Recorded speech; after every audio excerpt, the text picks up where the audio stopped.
welcome back to my channel. My name is Ratika Gupta and guys, today we are going to talk about Savigny. Guys, Savigny is an important proponent of historical school of jurisprudence. So far guys, we have discussed an introduction to what historical school of jurisprudence means. And guys, if you have not watched my previous lecture yet, please go and watch it before you understand it. Because guys, that lecture is going to form your basis for the understanding of this lecture. ये lecture आपको समझ नहीं आएगा guys, अगर आपको basics clear नहीं है as to what historical school of jurisprudence means. So guys, to begin with Savigny, I've told you that Savigny is an important supporter of historical school of jurisprudence. So he is also somebody who focused on historical interpretation of law and legal system. उन्होंने भी एक law की या किसी legal system की historical interpretation करी है. इनकी थियोरी का भी गाइस जो सेंट्रल थीम है, as I've already told you in my introductory lecture that his central theme also revolves in and around the concept of origin of law. सबसे पहले एक लॉ किस तरीके से आया, सेकेंडली उसने किस तरीके से अपनी ऑर्गेनिक ग्रोथ डेवलपमेंट करी, क्या उसका एवोल्यूशनरी प्रोसेस है और किस तरीके से वो एक टाइमलाइन से निकलता हुआ उसकी एग्जिस्टिंग करंट प्रेजेंट फॉर्म में आया, which is called law as it is by analytical jurists. It means guys, while we're talking about historical jurisprudence, we have to go back the timeline. Law as it is, यानी कि जो actual में presently law exist करता है, उसको समझने के लिए हमें उस लॉ के टाइमलाइन में जाना होगा back in history, and we have got to understand कि उस लॉ का ओरिजिन किस तरीके से हुआ और कौन कौन सी एवोल्यूशनरी या डेवलपमेंटल स्टेजेस से होता हुआ वो लॉ आज के टाइम पे आया, what all reforms it underwent obviously. So guys, सबसे पहले to begin with the source of law, सबसे पहले जितने भी historical jurists होंगे, they will be focusing on origin of law. They will be focusing on what forms the beginning or origin of law. And guys, Savigny की theory में भी सबसे पहले हम यही देखेंगे कि origin of law किस तरीके से हुआ. So he says कि जो law है, as per Savigny's legal theory, law का जो ओरिजिन है, लॉ का जो बर्थ है, वो है volksgeist. He says that volksgeist marks the beginning or the origin of his evolutionary process. उनके एवोल्यूशनरी प्रोसेस की जो बिगिनिंग है वो वॉल्स्कीस्ट करता है. गाइज, अब ये वर्ड देखने में जितना कॉम्प्लिकेटेड एंड कॉम्प्लेक्स है, इसका मीनिंग उतना ही सिंपल है.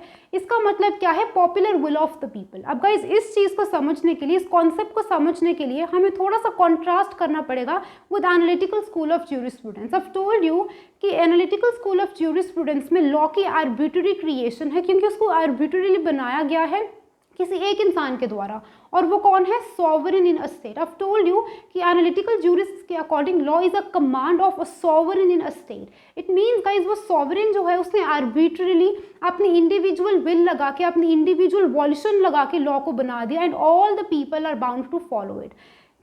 Quite antithetic in contrast to what analytical jurists thought. Historical jurists क्या बोलते हैं कि जो origin of law है, जो source of law है, वो popular will of the people है. इट मीन्स गाइज, इन्होंने लॉ के ओरिजिन को सोसाइटी से रिलेट किया instead of relating it with a sovereign in a state. उन्होंने स्टेट से रिलेट नहीं किया, सोसाइटी से रिलेट किया. By relating origin of law to society we mean that इन्होंने सिंपल से वर्डिंग में ये कहा कि जिन लोगों पे लॉ ने एप्लीकेबल होना है, उन्हीं लोगों ने मिलकर बस लॉ को बनाया है. It means law is a product of general conscience of the people and it is a manifestation of their spirit and nothing more than that. And this is the essence of law as per Savigny. Guys, I repeat it again. इन्होंने क्या कहा कि जो law है, it is a will of the people, यानी कि which is antithetic to individual will. एक इंसान के इंडिविजुअल विल से लॉ कभी नहीं बनता. इनके अकॉर्डिंग लॉ को उन सभी लोगों ने बनाया जो एक सोसाइटी में रहते हैं, जिन पे अल्टीमेटली उस लॉ ने एप्लीकेबल होना है. So according to them, volksgeist is nothing more than popular will of the people in a society. जितने भी लोग एक सोसाइटी में रहते हैं, सभी ने मिलके अपनी विल दिखाई, अपनी वॉल्यूशन दिखाई, और उन्होंने सभी ने मिलके एक लॉ बना दिया जो अल्टीमेटली उन्हीं पे एप्लीकेबल होगा. सो यहाँ पे कोई कॉन्सेप्ट नहीं है ऑफ पॉलिटिकली सुपीरियर और इन्फीरियर. ऐसा कोई कॉन्सेप्ट नहीं है. These people completely discarded all those old concepts of analytical positivists and they say that law के जो ओरिजिन है या लॉ की जो बिगिनिंग है, उसका जो बर्थ है, उसका जो सोर्स है, वो बहुत ही सिंपल है. जो हमें कहाँ पे देखने को मिलता है? वॉल्स्कीस्ट में देखने को मिलता है. ये इनकी वोकैबुलरी है, जिसका मीनिंग बिल्कुल सिंपल है कि जिन लोगों पे लॉ एप्लीकेबल होगा, उन्हीं लोगों ने मिलकर अपनी ही वॉल्यूशन से लॉ को बना लिया. किसी एक इंसान ने who happens to be superior, उसने नहीं बनाया. Society as a whole created law which will ultimately be applicable on the society itself. It means guys, to repeat, Volksgeist is the popular will of the people. It is a product of general conscience of the people and a manifestation of their spirit. And this is the essence of law according to Savigny. So guys, moving forward, अब हमने timeline को study करना है, जहाँ पे हमने origin of law को समझ लिया जो वॉल्क्सगीस्ट में छुपा है। उसके बाद गाइस लॉ ने धीरे धीरे डेवलपमेंट करनी है, डेवलपमेंट करते करते वो अपनी फाइनल स्टेज तक पहुंचेगा। सो डेवलपमेंटल प्रोसेस में उन्होंने एक ही चीज़ बताई है, वो एक चीज़ दो पार्ट्स में स्टडी करेंगे। उन्होंने क्या कहा कि जो लॉ है it develops like a language. While we are talking about developmental process of law, तो उन्होंने इस चीज़ को बहुत ही सिंपल तरीके से बताया कि law develops like a language and that development is spontaneous, continuous and unbreakable. So while we're talking about development of law, organic growth और evolutionary process of law, उन्होंने एक ही चीज़ कही कि law develops like a language. He says that जिस तरीके से language लोगों को एक करके रखती है, he says that just like language binds people into one whole, उसी तरीके से गाइज लॉ भी क्या करता है, लोगों को एकजुट करके रखता है। क्योंकि गाइज अल्टीमेटली जो लॉ है वो उन्हीं लोगों ने बनाया है, उन्हीं पे एप्लीकेबल होगा। तो एक टाइम आएगा उसकी डेवलपमेंट में जहाँ पे लॉ का एक नेशनल कैरेक्टर होगा। And just like language binds people, law क्या करेगा, लोगों को बाइंड कर देगा इनटू वन होल। क्योंकि there is no concept called politically superior और इन्फीरियर सब्जेक्ट, ऐसा कोई कॉन्सेप्ट ही नहीं है। Law is made by all those people with their general conscience and their popular will, so it will bind people into one whole just like language does. Guys जब हमारी language same होती है, we people feel quite connected with each other because we are able to share our common beliefs and faiths. उसी तरीके से language से relate करते हुए उन्होंने लॉ को कहा कि लॉ एक नेशनल कैरेक्टर ले लेगा और वो लोगों को एकजुट कर देगा। सो ही ऑल्सो सेज दैट, सैविग्नी ने इसी चीज़ पे कमेंट किया कि law grows with the growth of society, it gains its strength from society itself and it withers away finally as the nation loses its nationality। ये बहुत ही अच्छी लाइन सैविग्नी ने कही। गाइस इस चीज़ को सपोर्ट करते हुए उन्होंने कहा कि लॉ को सोसाइटी से रिलेट करना है, उसका ओरिजिन भी सोसाइटी से हुआ, लॉ का जो सोर्स है वो वॉल्क्सगीस्ट से हुआ, यानी कि सोसाइटी से हुआ, सोसाइटी में रहने वाले लोगों से हुआ। उसके बाद लॉ की जो डेवलपमेंट है वो भी कहीं ना कहीं सोसाइटी से रिलेट करेगी। जैसे जैसे सोसाइटी ग्रो करेगी वैसे वैसे लॉ भी प्रोग्रेसिव होता रहेगा। Because guys ultimately law has to cater to the changing needs of the people, law has to keep pace with the changing times. तो जैसे जैसे सोसाइटी प्रोग्रेसिव होती रहेगी, लॉज अपने आप प्रोग्रेसिव होते रहेंगे टू केटर और to fulfil the needs of the people. जैसे जैसे सोसाइटी स्ट्रेंथन होगी लॉज और स्ट्रेंथन होते जाएंगे। लेकिन गाइज अगर वो सोसाइटी खत्म हो गई, once a nation withers away or it loses its nationality, law अपने आप खत्म हो जाएगा। क्योंकि गाइज लॉ को अल्टीमेटली बनाया किसने, सोसाइटी में रहने वाले लोगों ने। तो जब सोसाइटी में लोग ही नहीं होंगे, that law will be of no use and it will wither away. So he says that law and society can have no separate existence and they have certainly to coexist, वो एक ही साथ रहेंगे। सो I hope guys आपको ये concept समझ आ रहा है कि किस तरीके से सैविग्नी ने लॉ की इवोल्यूशन को, उसके ओरिजिन को समझाया।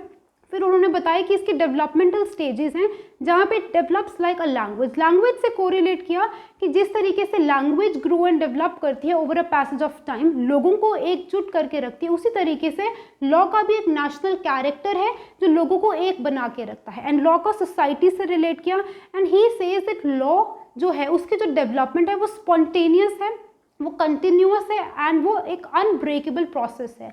अब guys spontaneous development of law का ये मतलब है कि law was neither found nor artificially made. Law जो है आपको मैंने बताया कि सैविग्नी के अकॉर्डिंग लोगों से आया। Source of law is found in volksgeist. उन्होंने कहा कि लॉ ना तो कहीं मिला ना ही उसको आर्टिफिशियली बनाया। जो एनालिटिकल ज्यूरिस्ट्स हैं उनके अकॉर्डिंग लॉ की एक आर्टिफिशियल आर्बिट्ररी क्रिएशन थी, लेकिन इनके अकॉर्डिंग लॉ की कोई आर्बिट्ररी क्रिएशन तो नहीं थी, ना ही लॉ कहीं एकदम से मिला। लॉ की जो ग्रोथ है it was neither found nor artificially made, it is found in the popular will of the people. And guys development of law एक कंटिन्यूअस प्रोसेस है। जिस तरीके से सोसाइटी प्रोग्रेस करती रहेगी वो अपने आप प्रोग्रेस होता रहेगा, लॉज प्रोग्रेसिव होंगे तो एवोल्यूशनरी प्रोसेस चलता रहेगा and it is a continuous process, कभी नहीं रुकेगा। बिकॉज गाइस सोसाइटी से रिलेट किया और सोसाइटी हमेशा एवोल्यूशन करती रहेगी, ग्रोथ एंड डेवलपमेंट करती रहेगी।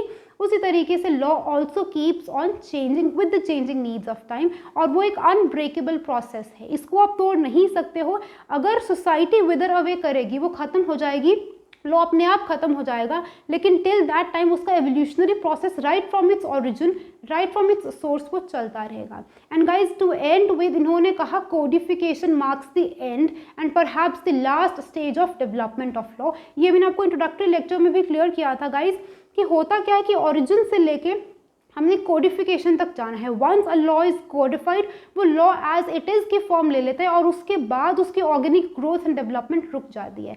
तो Savigny like any other jurist of historical school is of an opinion कि जो कोडिफिकेशन ऑफ लॉ है वो गलत नहीं है। He says that he is not totally against codification of laws, but what he says is that एक law को सिर्फ उसी टाइम पे कोडिफाई करना है जिस टाइम पे वो एक लेवल पे पहुंच चुका है जहां पे it could have no scope of further growth and development. Because guys once a law is codified, according to historical school के जितने भी ज्यूरिस्ट्स हैं, उसके जो ऑर्गेनिक ग्रोथ एंड डेवलपमेंट है, वो जो एवोल्यूशनरी प्रोसेस है, उस पर फुल स्टॉप लग जाता है और वो लॉ एज इट इज़ की फॉर्म ले लेता है। तो इसीलिए गाइज आपको देखने को मिलेगा कि Savigny was somebody who was critical of German law codification. Germany के लॉ को जब कोडिफाई किया गया था उस टाइम पे जर्मनी की बिफोरकेशन थी, इट वाज डिवाइडेड। तो उन्होंने कहा था कि अभी जो जर्मन लॉ है, it is not right time for Germans to codify their laws. Codification का मतलब है कि उसको कंपाइल करके एक रिड्यूस्ड इनटू राइटिंग और एक प्रॉपर बुक बना दी। ही सेड दैट जर्मनी का लॉ अभी भी प्रिमिटिव है, बहुत ही ज़्यादा उसको अभी इवोल्यूशन की ज़रूरत है, बहुत ही ज़्यादा वो इमेच्योर है, and it is not right time for Germans to codify their law.